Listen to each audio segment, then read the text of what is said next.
तो आज का हमारा टॉपिक है हाइगन्स प्रिंसिपल। तो हाइगन्स प्रिंसिपल बहुत ज़्यादा इंपॉर्टेंट है, जो वेव थ्योरी के ऊपर हमारा बेस्ड है। इसी के साथ साथ हम हाइगन प्रिंसिपल के साथ में हम पढ़ेंगे रिफ्लेक्शन वेव थ्योरी से कैसे हम प्रूफ करेंगे, साथ में रिफ्रैक्शन को भी देखेंगे वेव थ्योरी से कैसे प्रूफ करेंगे। ये तीन टॉपिक आज हम डिस्कस करने वाले हैं। और कभी आज तक ऐसा नहीं हुआ कि आपका जो एग्ज़ाम हुआ है कभी इन तीनों में से कोई सा एक टॉपिक आपके एग्ज़ाम में ना आया हो। तो हर बार आपको इन तीन टॉपिक से आपको कुछ ना कुछ क्वेश्चन देखने को जरूर मिलेंगे, 2 नंबर में, 3 नंबर में या फिर 5 मार्क्स में। तो सबसे पहले देखो हाइगन प्रिंसिपल है क्या। हाइगन प्रिंसिपल के बारे में पहले सही से समझ लेते हैं कि एक्चुअल में है क्या। इससे पहले हमने वेव फ्रंट के बारे में पढ़ा था कि वेव फ्रंट हमारे कैसे कैसे होते हैं। अगर मैं बात करूं पॉइंट सोर्स की, जो हमने पहले पढ़ा था पॉइंट सोर्स, कि हमारे पास कोई पॉइंट सोर्स है तो उसका जो वेव फ्रंट है वो कैसा है। पॉइंट सोर्स का वेव फ्रंट स्फेरिकल होता है। कैसा होता है? स्फेरिकल होता है।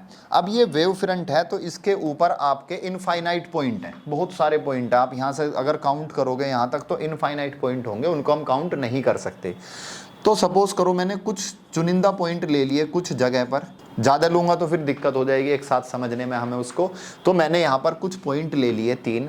तो हाइगन ने ये कहा था कि जो भी हमारे वेव फ्रंट के ऊपर जितने भी पॉइंट हैं वो सारे पॉइंट हमारा एक फ्रेश सोर्स की तरह एक्ट करेंगे। कैसे एक्ट करेंगे? वो फ्रेश सोर्स की तरह। तो मान लो मैंने एक पॉइंट यहाँ ले लिया, आप कितने भी ले सकते हो, 3 की जगह 4, 5, 6 जितने भी आप लेना चाहो, इतना कितना ही बड़ा इस डायग्राम को बना लो। और चाहे अगर आपका मन ना माने तो पूरा सर्कल, इसको पूरा स्फेयर भी बना लो आप, लेकिन हम उतना ही बनाएंगे जितना हमें आसानी होगी। तो यहाँ पर क्या है, हमारे हमने 3 पॉइंट ले लिए। अब ये 3 पॉइंट क्या है, फ्रेश सोर्स की तरह काम करेंगे।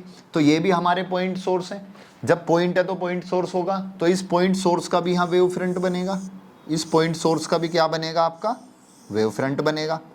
तो इस पॉइंट सोर्स का जब वेव फ्रंट बनेगा, इस वेव फ्रंट का नाम दिया गया वेवलेट्स। क्या नाम दिया गया? वेवलेट्स। पहले आप इसको समझ लो, फिर मैं सारे आपको ये पूरे सारी टर्म्स लिखा दूंगा एक एक करके। तो इसको नाम दिया गया वेवलेट्स। तो ये क्लियर हो गया। उसके बाद आगे क्या बताया गया?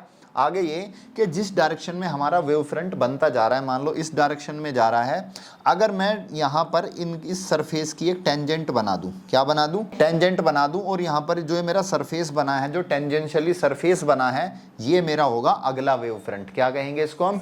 Secondary wave front. तो पहला है मेरा प्राइमरी वेव फ्रंट और दूसरा होगा मेरा सेकेंडरी वेव फ्रंट। और जो छोटे छोटे वेव फ्रंट बन रहे हैं ये वेवलेट्स हैं। एक्चुअल में ये भी वेव फ्रंट ही होते हैं, लेकिन इनका नाम जो दिया गया था वो वेवलेट्स। ये थी हमारी हाइगन्स का प्रिंसिपल, इन्हीं रूल के ऊपर बेस्ड था। यही जो मैंने कहानी समझाई है इसी को मैं आपको लिख के दिखाता हूँ, क्योंकि एग्जाम में आपको जो है ये पूरा का पूरा पॉइंट्स आपको लिखने को ये आएंगे और प्रॉपर तरीके से डायग्राम भी बना देते हैं हम इसका। तो सबसे पहले हाइगन प्रिंसिपल क्या है? हाइगन प्रिंसिपल हमारा वेव थ्योरी के ऊपर बेस्ड है। हाइगन प्रिंसिपल वेव थ्योरी के ऊपर बेस्ड है। अब दूसरा क्या है इसका प्रिंसिपल में क्या कहा गया है? According to this principle each point on a wave front is a source of secondary wave front. Secondary wave front का क्या है? वो आपका सोर्स है। तो इसको प्रॉपर तरीके से अगर मैं बनाऊंगा तो इसको हम कुछ इस तरह से बना सकते हैं डायग्राम को। ये मेरा कोई पॉइंट सोर्स है, यहाँ से लाइट निकल रही है। अब इसके ऊपर मैंने यहाँ पर ये कुछ पॉइंट्स ले लिए। अब इसका जो ये क्या बनाया, मेरा वेवलेट्स बन गया।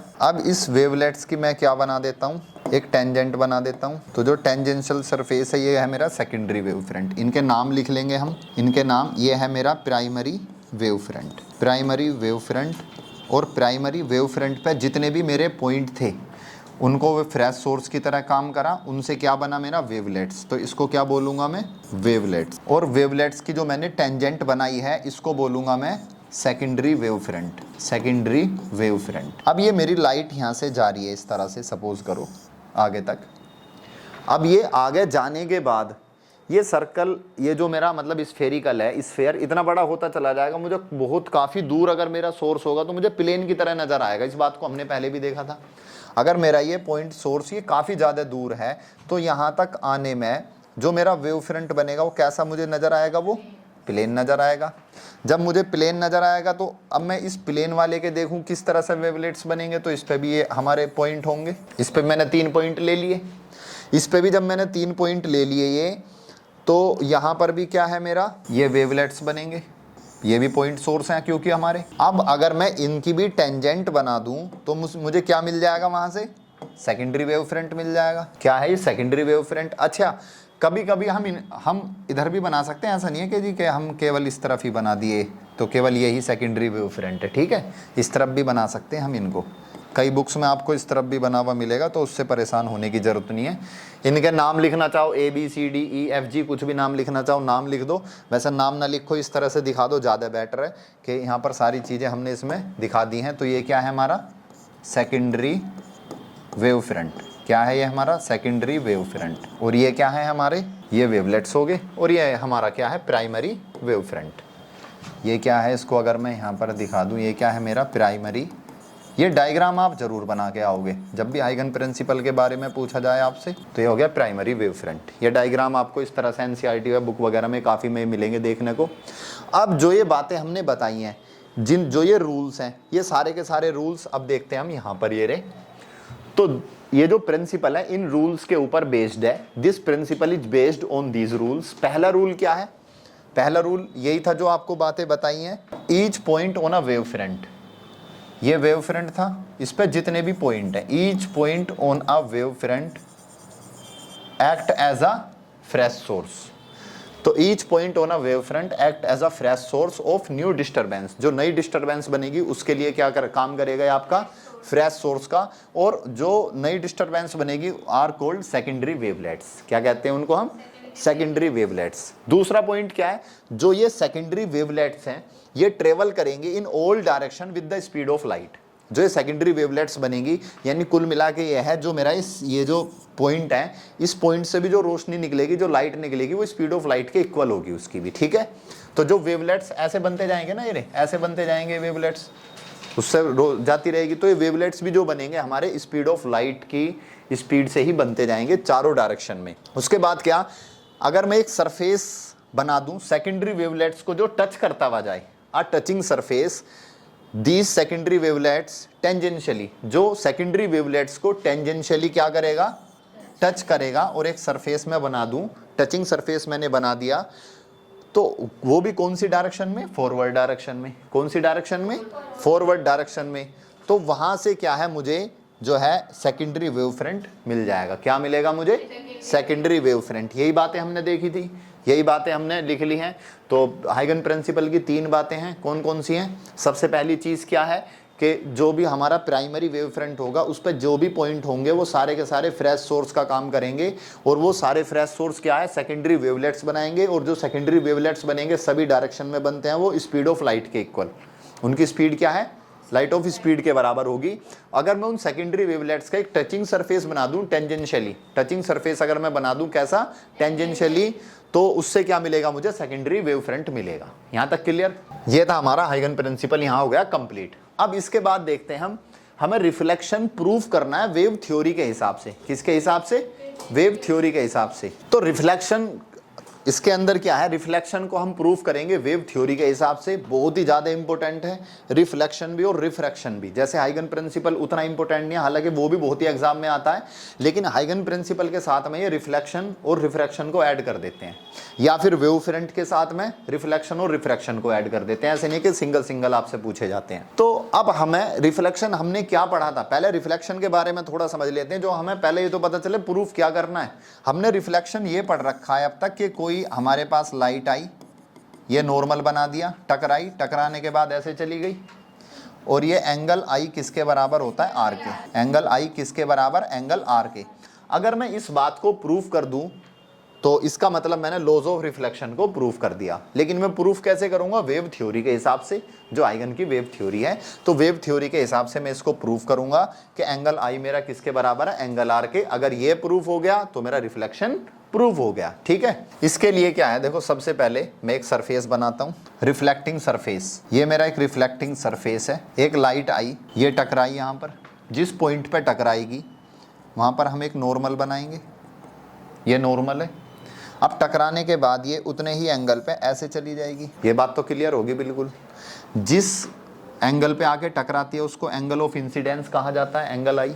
ऐसे ही कोई दूसरी रे भी आ रही होगी हमारी, ये आके यहाँ टकराई, भाई बहुत सारी रे आएंगी ना, तो ये आके यहाँ पर टकराई, टकराने के बाद रिफ्लेक्टेड होगी उसी मीडियम में, क्योंकि रिफ्लेक्शन हो रहा है।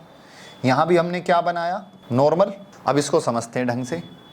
सबसे पहले ये मेरा सरफेस है एक्स वाई। कौन सा सरफेस है, रिफ्लेक्टिंग सरफेस है। कैसा सरफेस है? रिफ्लेक्टिंग, प्लेन सरफेस है, प्लेन रिफ्लेक्टिंग सरफेस है हमारा। अब यहाँ पर मुझे ये जो दो लाइट आ रही हैं ऐसे, मुझे इनका वेव फ्रंट बनाना है। अब वेव फ्रंट मैं जब भी बनाऊंगा तो कुछ इस तरह से वो मेरा बिल्कुल लाइट की रे के परपेंडिकुलर रहता है। अगर मेरी लाइट की रे ऐसे आ रही है तो मेरा वेव फ्रंट ऐसे बनेगा, और अगर मेरी लाइट की रे ऐसे आ रही है तो मेरा वेव फ्रंट ऐसे बनेगा, बिल्कुल इसके परपेंडिकुलर रहेगा। तो मेरी लाइट की रे ऐसे आ रही है तो मेरा वेव फ्रंट क्या बनेगा? बिल्कुल इसके परपेंडिकुलर बनेगा। क्या बनेगा? परपेंडिकुलर। तो मैंने यहाँ से वेव फ्रंट बना देता हूँ मैं। ये वेव फ्रंट है और ये लाइट के साथ में कितने डिग्री का एंगल बना रहा? 90 डिग्री का। ये मेरा हो गया इंसिडेंट वेव फ्रंट। कौन सा? इंसिडेंट। बड़े ध्यान से समझना, रिफ्लेक्शन को ध्यान से समझ लोगे तो सेम रिफ्रैक्शन भी उसी तरह से समझ में आ जाएगा। Incident wave front. इसका नाम रख दो कुछ, ए बी नाम रख देते हैं इसका, क्योंकि मैंने पहले लिख भी लिया इसका नाम A B, incident wave front. अब इसके बाद ये बताओ, मेरा एक रिफ्लेक्टेड वाला वेव फ्रंट भी होगा, वो किसको कवर करेगा? जो मेरी रिफ्लेक्टेड रे है। मेरी रिफ्लेक्टेड रे कौन कौन सी हैं? ये वाली है और ये है। तो यहाँ से जो मैं बिल्कुल परपेंडिकुलर बनाऊंगा वो क्या हो जाएगा मेरा? ठीक है जी, ये भी क्या है मेरा? 90 डिग्री का बना रहा है, ये भी 90 डिग्री का बनना है इसके साथ में, क्योंकि वेव फ्रंट अच्छा देखने में आपको हल्का फुल्का लग सकता है कि 90 का नहीं लग रहा है, लेकिन आपको मान के चलना है 90 का ही है, क्योंकि एग्जैक्ट तो प्रॉपर थोड़ा सा इधर उधर हो जाता है डायग्राम में। तो ये ए बी हो गया, इसका नाम भी रख दो कुछ ना कुछ। इसका नाम रख दिया हमने सी डी, कुछ भी रख दो वो तो आप जो भी रखना चाहो। ये वाला जो वेव फ्रंट है कौन सा है बताओ मेरा? क्या नाम रखूं इसका? क्या बोलूंगा मैं इसको? रिफ्लेक्टेड वेव फ्रंट, क्योंकि ये वाला मेरा इंसिडेंट वेव फ्रंट है, रिफ्लेक्टेड वेव फ्रंट। अब आप मुझे बताओगे, यहां पर मेरा एक ट्राइंगल है ए बी सी, दूसरा ट्राइंगल है मेरा ए डी सी। यहां देखो मैं इस ट्राइंगल को थोड़ा अलग कलर से हाईलाइट कर देता हूं, फायदा उठाएं डिजिटल बोर्ड का। एक तो मेरा ट्राइंगल ये वाला बन रहा है और दूसरा ट्राइंगल बन रहा है मेरा ये वाला। दो ट्राइंगल हो गए मेरे। अब जो है, अब आप ये बताओ, अगर मैं यहाँ पर अब प्रूफ करना शुरू करूँ तो दो ट्राइंगल लेता हूँ, in triangle A B C and triangle A D C. यहाँ तक किसी को कोई प्रॉब्लम कुछ? अब इन दोनों ट्राइंगल ये मेरे कॉन्ग्रुएंट हैं। कैसे? देखो दोनों में ये ए सी कॉमन है, दोनों के अंदर क्या है? AC कॉमन है, और दूसरा क्या है? एक एंगल इसका 90 है, दूसरा इसका 90 है। ठीक है, दो चीज बराबर होगी। तीसरी मैं बताऊंगा कैसे बराबर। आप बताओ क्या चीज बराबर है तीसरी? पहले मैं लिख देता हूं, ये angle ABC equal to angle ADC equal to 90। दोनों एंगल बराबर हो गई। दूसरा क्या है? AC इक्वल टू AC है, साइड में लिख देंगे कॉमन है, दोनों में कॉमन हो गई। अब तीसरा क्या है? देखो समझने वाली बात है, जब ये वाली रे मेरी आई तो यहाँ पर थी, और दूसरी वाली जो रे आ रही थी वो उस टाइम पे यहाँ थी, यही तो थी भैया। दोनों रे ऐसे आ रही हैं, तो जिस टाइम पे यहाँ ये टकराई है, इसका रिफ्लेक्शन हुआ, उस टाइम पे ये हवा में थी, मतलब इसका रिफ्लेक्शन नहीं हुआ था। अब रिफ्लेक्शन के बाद ये तो मुड़ के ऐसे चलेगी इधर को, तो इसने जितना टाइम यहाँ तक जाने में लिया होगा, इसने भी उतना ही टाइम यहाँ तक जाने में लिया होगा, जब तक ये यहाँ पर पहुंची। ये वाली रे कहाँ पहुंच चुकी होगी? यहाँ पर। तो अगर मैं यहाँ से यहाँ तक की ये वाली डिस्टेंस निकाल लूँ और ये वाली डिस्टेंस निकाल लूँ, दोनों क्या होंगी? बराबर होंगी, क्योंकि स्पीड ऑफ लाइट मान लिया अगर मैंने v, और यहाँ से यहाँ तक जाने का इसको t टाइम लगा, तो इसको भी यहाँ तक जाने में कितना टाइम लगेगा? t time. तो अगर मैं डिस्टेंस का फॉर्मूला देखता हूँ तो डिस्टेंस का फॉर्मूला मेरा होता है वेलोसिटी इनटू में टाइम। तो कुल मिला के बात ये है, जो मेरी ये वाली लेंथ, ये वाली डिस्टेंस होगी कौन सी? BC, और ये वाली डिस्टेंस होगी AD।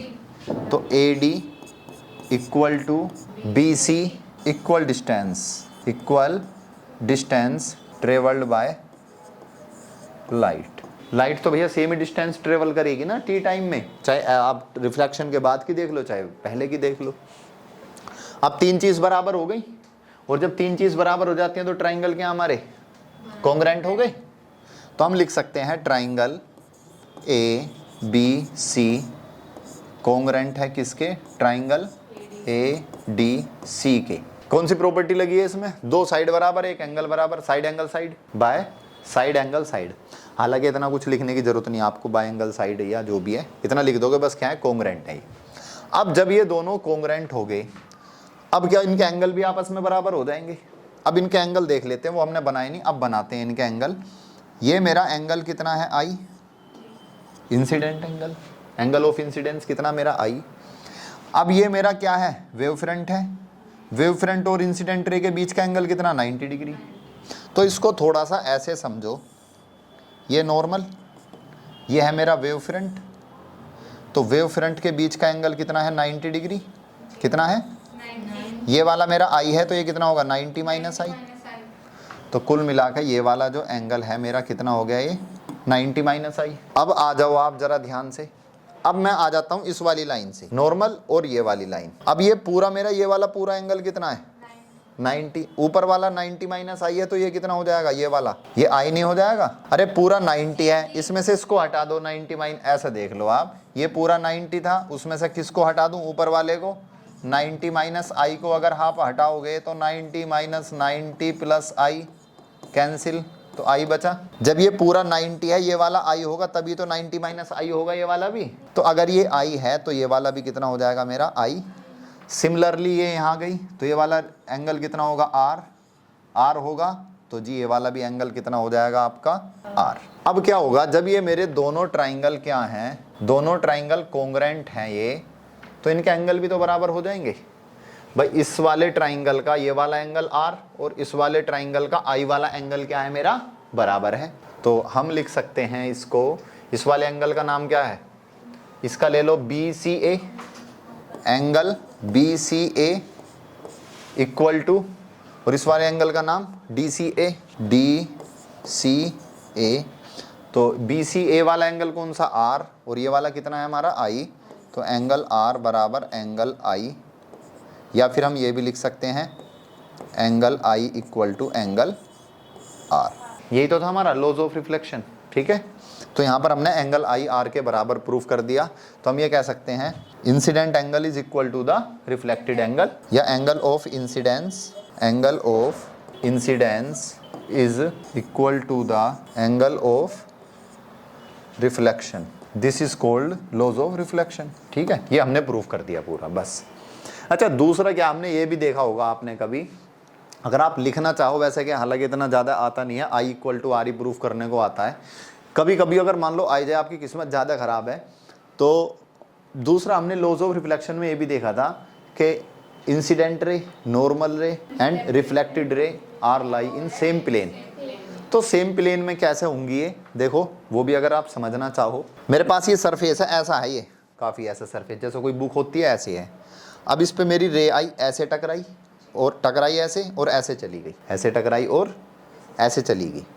दूसरा क्या, अब मेरी जो रे है वो एक्स वाई प्लेन में है, इधर ये एक्स और वाई तो है ऐसे करके, तो एक्स वाई प्लेन में आई। उसके बाद मैंने नॉर्मल बनाया सरफेस के, वो ऐसे बनाया, वो भी एक्स वाई प्लेन में हो गया, ठीक है। तो हमारा इंसिडेंट रे और रिफ्लेक्टेड रे और नॉर्मल रे तीनों क्या है, एक ही प्लेन में। तो हम ऐसा भी इसको लिख सकते हो, नीचे अगर एक लाइन वो भी लिखना चाहो तो आप लिख सकते हो, ठीक है। अब इसके बाद है हमारा रिफ्लेक्शन कंप्लीट हो गया ये। अब देखेंगे refraction on the basis of wave theory. तो इसके अंदर भी सेम हम बस ऐसे ही डायग्राम बनाएंगे, वहां रिफ्लेक्शन का लिया था, यहाँ किसका लेंगे हम, रिफ्रैक्शन का।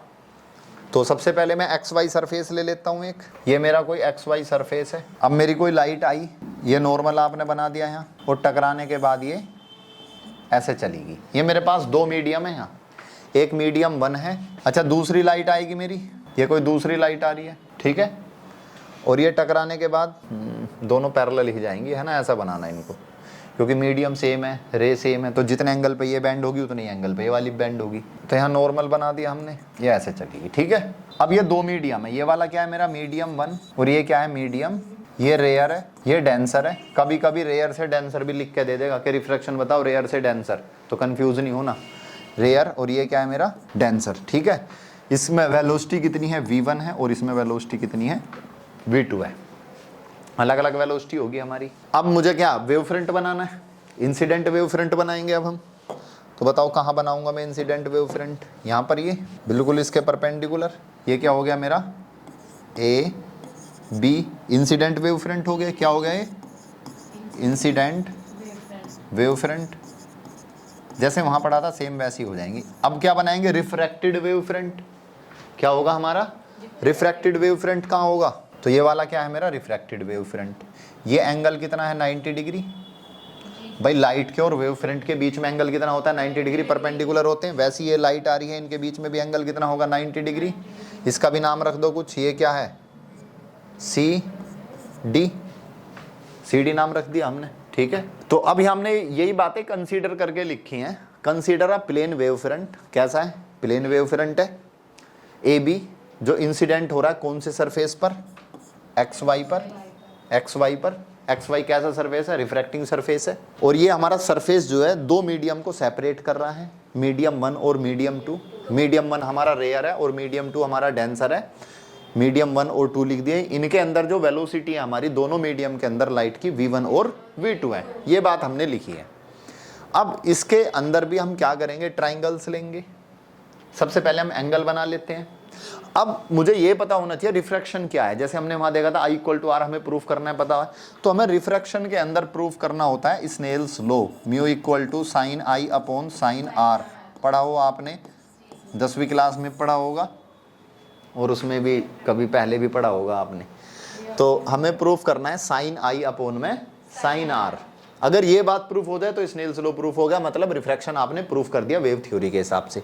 अब वेव थ्योरी के हिसाब से कैसे प्रूफ करेंगे हम, वेव फ्रंट के हिसाब से, ठीक है। चलो तो अब यहाँ पर मैं देखता हूँ, अगर ये एंगल क्या मेरा, आप बताओगे एंगल कितना है ये वाला मेरा आई, तो ये वाला भी कितना हो जाएगा बताओ आई। अब तो कंफ्यूजन नहीं है ना, डायरेक्ट लिख दूं। अब यहाँ पर आ जाओ, ये वाला एंगल कितना है मेरा आर। भाई रिफ्रैक्टेड रे का और नॉर्मल रे के बीच का एंगल क्या आर, तो ये भी कितना हो जाएगा मेरा आर। बस अब मैं ट्राइंगल लूंगा कौन सा, ए बी डी और ट्राइंगल ए सी डी, ठीक है। तो पहले कौन सा लूं, पहले ऊपर वाला ले लेता हूं, कोई सा भी ले लेते हैं कोई बात नहीं। पहले हम आई वाला लेते हैं क्योंकि पहले इंसिडेंस, हालांकि ले कोई सा भी लो कोई दिक्कत नहीं है। तो इन ट्राइंगल उनका फिर पूछ ही क्यों रहे हो, तो कोई सा लेना है। In triangle A B D अगर मैं लेता हूं यहाँ साइन आई, साइन का आपने पढ़ा हो साइन थीटा। अगर कोई ट्राइंगल है ऐसे मेरे, मैंने इसको थीटा मान लिया, क्या मान लिया थीटा। तो साइन होता है perpendicular upon hypotenuse, perpendicular upon hypotenuse. ये तो पता ही होगा आपको, ट्रिग्नोमेट्री आप पढ़ के आए हो। तो यहाँ पर मेरा इस वाले ट्राइंगल के अंदर ये तो हाइपोटेनियस हो गया भाई, 90 एंगल ये है ना, ये मेरा कुछ इस तरह से बना हुआ है, ये 90 है, ये एंगल आई है। तो अब ये मेरा हाइपोटेनियस है, ये जहां एंगल बनता है उसको बेस बोलते हैं, बेस और ये परपेंडिकुलर। तो परपेंडिकुलर अपॉन हाइपोटेनियस, और मेरा परपेंडिकुलर कितना है बी डी, परपेंडिकुलर कितना है और हाइपोटेनियस बताओ कितना है ए डी, कितना है ए डी। बीपी नहीं है बी डी है, अच्छा मैंने बीपी लिख दिया, बी डी तो लिखा है मैंने। तो ये क्या हो गया हमारा बी डी अपॉन में ए डी। इसको मान लेता हूं मैं इक्वेशन फर्स्ट, इसको मान लिया हमने इक्वेशन फर्स्ट। अब चलते हैं हम नीचे वाले ट्राइंगल में। इन ट्राइंगल सबसे ज़्यादा जो पूछा जाता है वो रिफ्रैक्शन पूछा जाता है। अगर मैंने आपस में भी कंपेयर करूं कि रिफ्लेक्शन में और रिफ्रैक्शन में अगर कंपेयर करूं तो रिफ्रैक्शन ज़्यादा पूछा जाता है। अगर मान लो 5 बार पूछे गए हैं तो 3 बार ये पूछा जाएगा रिफ्रैक्शन, 2 बार रिफ्लेक्शन। तो रिफ्रैक्शन इनसे भी ज़्यादा इंपॉर्टेंट है। तो in triangle A D C sine R, sine R कितना होगा बताओ। हाँ साइन आर कितना हो जाएगा हमारा, ये देखो पहचानना हो ना कभी भी, पहले देखो 90 कौन सा 90 है, 90 के सामने वाला हो गया हमारा हाइपोटेनियस।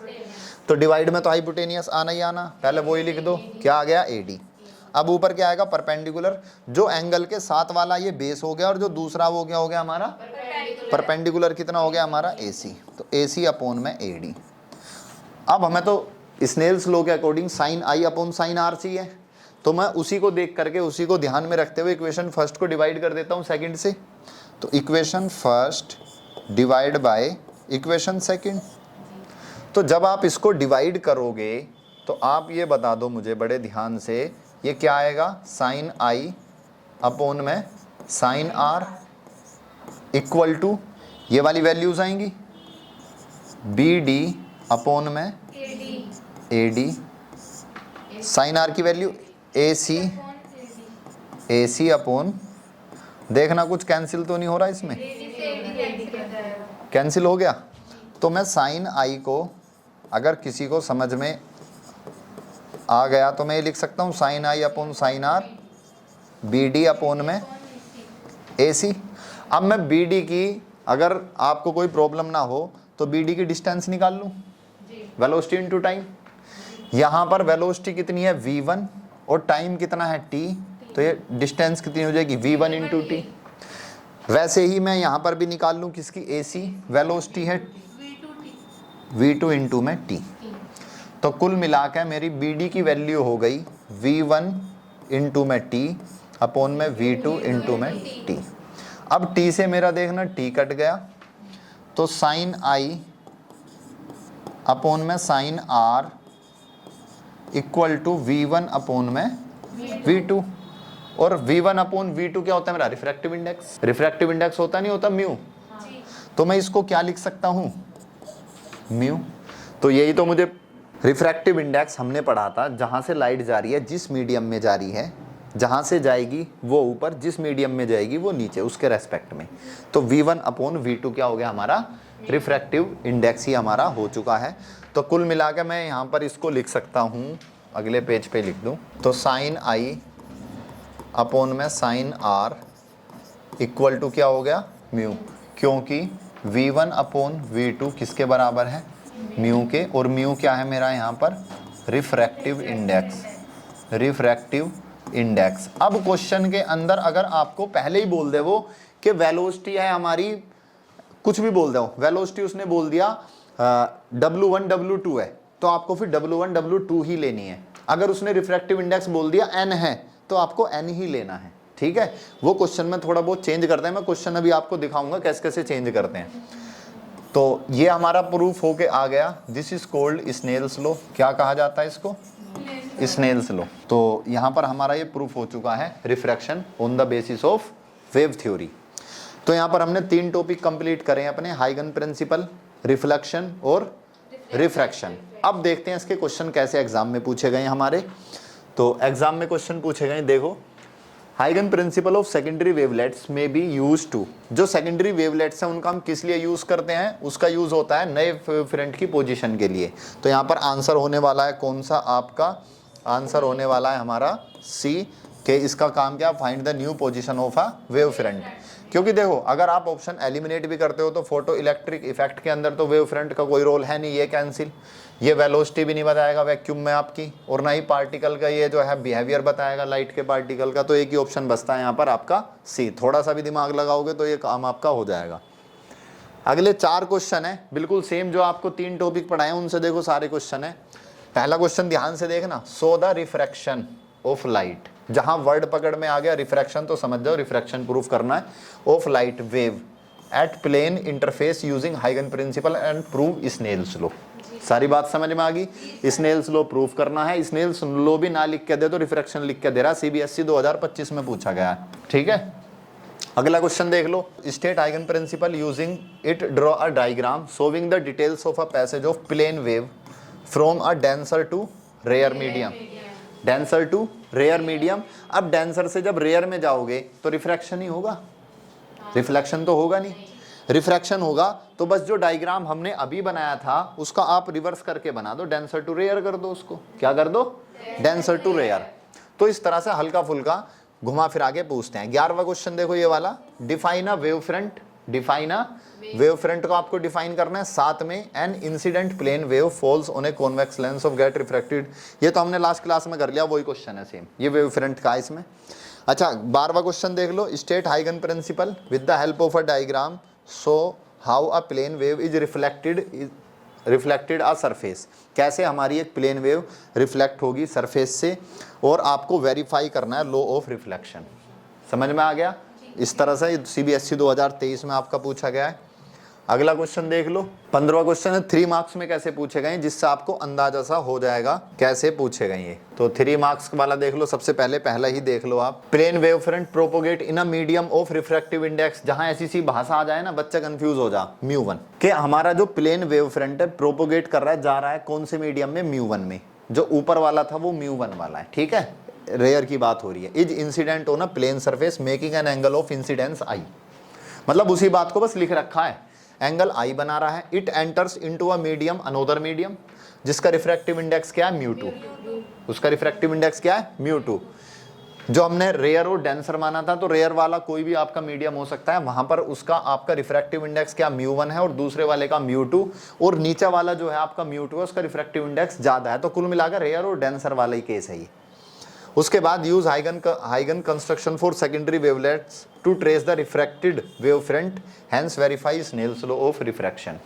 आपको यहाँ पर इतनी सारी कहानी बता के बस आपको वहाँ पर रिफ्रैक्ट ये कौन से यूज़ करने हैं, μ2 और μ1, बाकी सारी चीज़ें सेम है और कुछ नहीं करना। ठीक है, अगला क्वेश्चन भी देख लो। इसमें यूजिंग हाइगन्स प्रिंसिपल आपको क्या करना है, रिफ्लेक्शन बताना है from a surface, verify laws of reflection. ठीक है, ये भी आपका CBSE 2023 में क्वेश्चन पूछा गया है। 3 नंबर में आपसे देखो, 3 नंबर में यहाँ पर या तो ये वाला बता दो या फिर और में दे दिया कि रिफ्लेक्शन बता दो, या तो रिफ्रैक्शन बता दो या फिर रिफ्लेक्शन बता दो। इसके बाद है देखो इसमें हमारा ये क्वेश्चन नंबर 16 अगर हम देखेंगे, तो क्वेश्चन नंबर 16 अगर हम देखेंगे ये, तो इसके अंदर भी क्या है, वेव फ्रंट बताओ। सबसे पहले तो वेव फ्रंट के साथ में क्वेश्चन चिपका रखें, वेव फ्रंट बताओ। उसके बाद refracted wave front of plane incident wave undergoes refraction from optically denser medium to rare, prove Snell's law of refraction. Denser to rare में जा रहे हैं, स्नेल्स लॉ प्रूव करना है आपको। उसके बाद आपका एरा वेव फ्रंट पूछ लिया साथ में, ये 2022 में पूछा गया आपका, ये 2019 में पूछा गया आपका। वेव फ्रंट के साथ में Huygens wave theory, verify the laws of reflection. आपको हर क्वेश्चन में इसी तरह से मिलेंगे। इसमें भी एरा डेंसर टू रेयर मीडियम और प्रूफ क्या करना, स्नेल्स लॉ ऑफ रिफ्रैक्शन। तो आपको जो है ना क्वेश्चन देखने के बाद ही समझ में आ जाए कि क्या आपसे पूछा है। CBSE 2020 में पूछा गया है ये भी आपका। पहले वेव फ्रंट को डिफाइन करना है, उसके बाद कोई एक वेव फ्रंट ए भी है जो डेंसर मीडियम 1 से रेयर में जा रहा है, इंसिडेंट होता है। सरफेस का नाम P1 P2 दे दिया, जैसे हमने XY लिया था तो यहाँ सरफेस का नाम P1 P2 है जो दो मीडिया को सेपरेट कर रहा है। ठीक है, उसके बाद आपको हाइगन प्रिंसिपल की हेल्प से आपको secondary wavelets obtain the refracted wave front in the diagram. आपको डायग्राम भी बनाना है और रिफ्रैक्टेड वेव फ्रंट भी आपको बना के दिखाना है। हालांकि हमने दोनों में इंसिडेंट वेव फ्रंट भी बना के दिखाया है आपको और रिफ्रैक्टेड वेव फ्रंट भी। तो ये कुछ क्वेश्चन से इस तरह के क्वेश्चन पूछे जाते हैं। डायरेक्टली आपसे ऐसे नहीं कहेगा कि explain laws of reflection on the basis of wave theory. ठीक है, हल्का फुल्का घुमा फिरा के पूछेंगे, आपको नाम वगैरह चेंज कर देंगे। तो यहाँ पर हमने एक जो है टॉपिक अपने कंप्लीट कर लिया, साथ में PYQ के साथ में। मिलते हैं आपसे अगले सेशन में, तब तक के लिए thank you so much and good bye.